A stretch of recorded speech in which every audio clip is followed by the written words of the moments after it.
So today in this video, what I'm going to talk about is trauma bonding and that connection between a victim and an abuser, and what trauma bonding is, how it forms, and why it's so hard to break.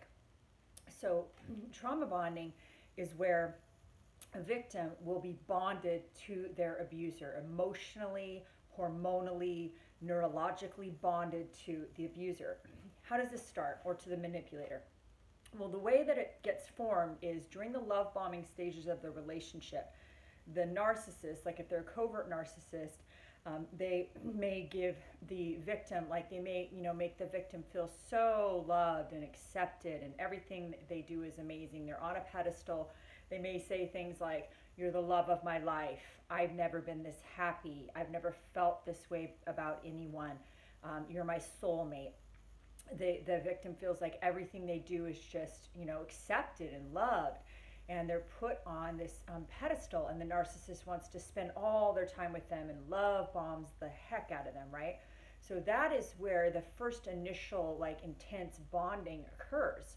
Then during the devaluation phase, which of course can be slow and subtle over time, the narcissist will start to devalue that victim, and they fall off the pedestal. If it's an overt narcissist, the devaluation is usually a lot quicker, but with a covert, it can be very slow and subtle and over time.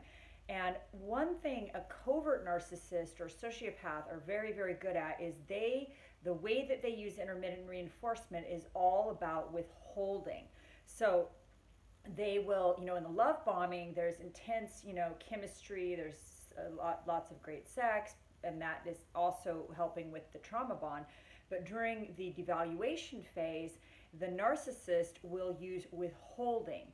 They will withhold compliments, sex, physical affection, information, emotional intimacy. They withhold, and they will punish the victim through withholding. And the victim may not even realize that that is actually what's happening, but the narcissist will then use intermittent reinforcement, and they will give that victim compliments here and there, or a little morsel, or maybe some physical intimacy here or there, but it's sporadic and it's intermittent.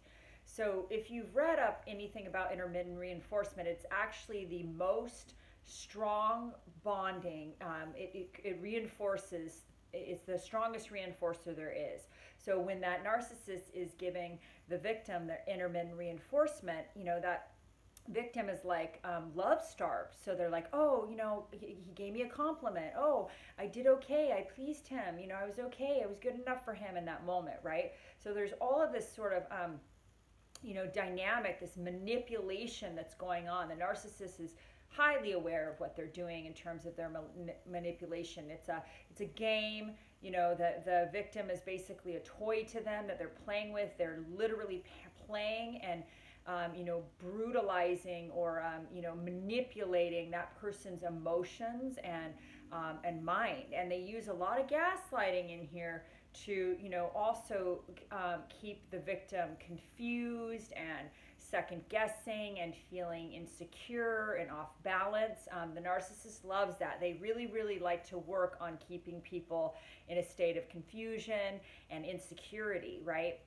And not feeling confident or secure in the relationship. And that's totally strategic. The narcissist is doing that on purpose. It is part of their strategy for keeping control of the victim. So this trauma bonding occurs where the victim feels totally bonded to their abuser. You can read about this in, a lot of this happens in domestic violence situations. People are like, well, why do you go back? Why do you stay with this person? Well, it's because of the trauma bonding. So that victim is almost like neurologically, something is happening in their brain to where they're actually getting addicted to those morsels of validation, because the narcissist or the abuser will use love bombing, intermittent with this withholding or sometimes overt abuse. So you have abuse, you have this cycle of withholding, ignoring, silent treatment, stonewalling, and then love bombing Or in the case of domestic violence, there's physical violence, verbal, and then love bombing. You know, they love bomb the victim, and you know, you're the love of my life. I am so sorry, baby. I can't believe it. You know, this crazy making. But with narcissists, there may be absolutely no physical or even verbal abuse. It may just all be in the form of like, you know, silent scorn, you know, silent, you know, criticisms where the victim feels constantly, you know, criticized, and like nothing they do will ever please the abuser, right? They can work their butt off to plan trips and keep the house spotless and cook beautiful dinners and do this and do that, and like nothing they ever do is good enough, right? And that is what the abuser wants. That's part of their game of intermittent reinforcement and, you know, keeping control of the victim. So this trauma bonding is a neurological, hormonal, you know, emotional, psychological bond to somebody who is manipulative and you know, abusive, whether that abuse is purely psychological and emotional, or whether it's physical and verbal. But one way or the other, they're creating this trauma bond with the victim, and it's very difficult to overcome it. So the most important thing to note for getting out of the trauma bond and for healing and for overcoming it is, the first thing you have to do is go no contact. I mention this a lot, but it's very important. You need to go no contact with the abuser. You need to move out, get away from them, go no contact with all of their flying monkeys.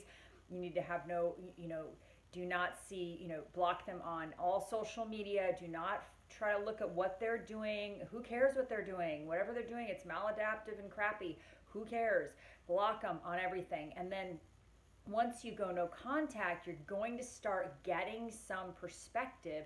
You're going to start healing. You're going to start seeing where you were in a psychologically and emotionally abusive relationship. If you were in a relationship where there was overt verbal abuse or physical abuse, you may be well aware that that's what you were in. But if you were in one where it's all about manipulation, gaslighting, silent treatment, stonewalling, no empathy, or a very low level of empathy. They used intermittent reinforcement, breadcrumbing, where they're managing your expectations down to where you're subsisting on almost next to nothing. They use sex, they withhold sex, and they do that strategically to, you know, basically, you know, torture the victim, to make the victim feel like, you know, unloved and unworthy and unwanted and rejected, right? This is all part of the narcissist strategy. They, you know, use sex as a like a tool of punishment rather than the way it's supposed to be used, which is for love, connection, and bonding, right? So they're using all of these really maladaptive, manipulative strategies to psychologically play mind games with people. And, you know, you'll notice usually this person is a game player. They may love to play all sorts of games and they want to win, and it's all about this crazy underlying competition. They need to feel superior. You need to feel inferior. You know, if you happen to be in a romantic relationship with these people, eventually all of this stuff is going to happen. And then you find out typically they have a double life, and then there's the discard, or you leave them because you just, you know, can't tolerate being in this dysfunctional, toxic relationship anymore. But basically, that trauma bonding is very strong, and it's part of the reason why people are always like, well, why can't you get over this, or why can't you leave? Well, because there's this biological, neurological, hormonal, emotional, psychological bond to the abuser, and that has been created through intermittent reinforcement, love bombing, gaslighting, confusion, manipulation. So go no contact and then start healing. I'm going to make some more videos on trauma bonding and the Stockholm Syndrome. I mean, basically, this is where, you know, the Stockholm Syndrome is where, you know, a kidnapped victim will start bonding with her captor or his captor because they have been, you know, brainwashed and manipulated. And it's also, you know, this occurs a lot in cults. The trauma bonding and the Stockholm Syndrome, these are all parts of being in a cult. Most cult leaders that are covert narcissists. Some of them are overts, but the ones that seem so lovely and meek are often covert narcissists. And they use all of these psychological mind games and spy games and manipulation to keep, to play with people's emotions so that they can use people for whatever their need is, whatever they want from people. They use people. People are just appliances. People are single serving packets. You do not matter. You're interchangeable. You're expendable.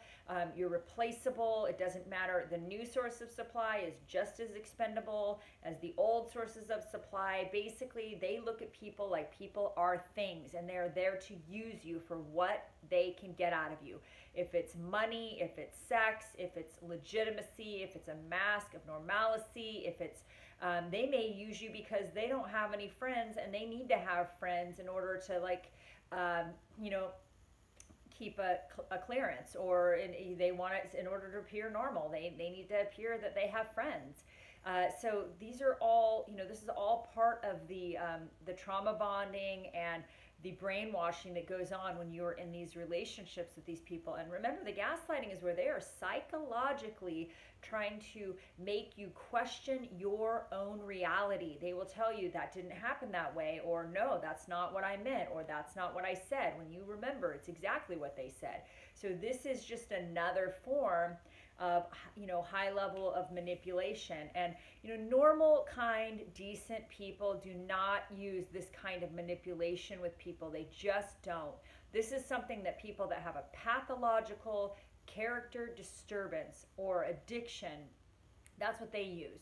Sex addiction, porn addiction, active addiction, or a personality disorder. Those are the people that use this kind of crazy manipulation and mind games to mess with people. And this is not sorry, that battery was dead. So this is not a good thing at all. This is not what normal people do. This is not love. It's a trauma bond, and you've got to break it. And part of breaking it is going no contact, and then doing a lot of healing on yourself to recognize the parts of you that don't see manipulators. What are the parts of you that can't tell when somebody's manipulating you?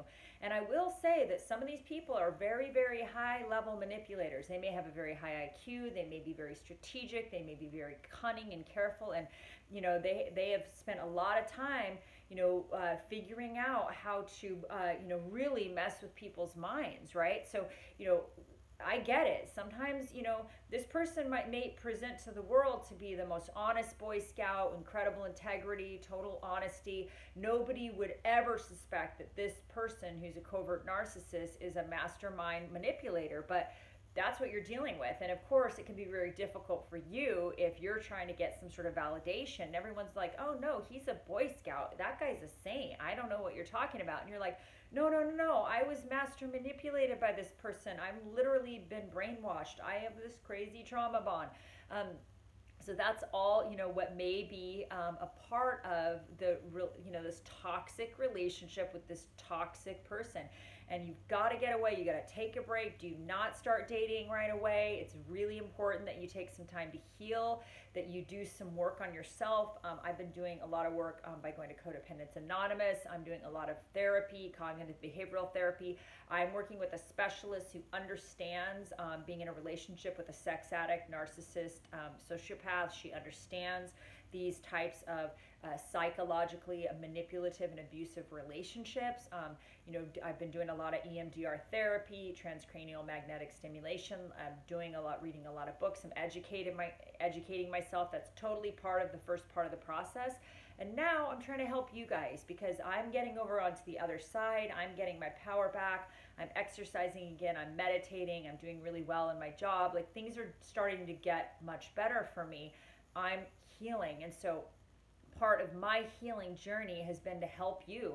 And if there's anyone out there who gets helped by me making these videos, then I'm going to keep making them, because I know from my own journey of 12-step recovery from alcohol addiction that when I helped others, that is how I was able to help myself. And so that is the impetus for me to make these videos, is I want you to, if there's anything I can do to help you to heal and to get well and to avoid being in any type of toxic relationship like this again, then it's worth it.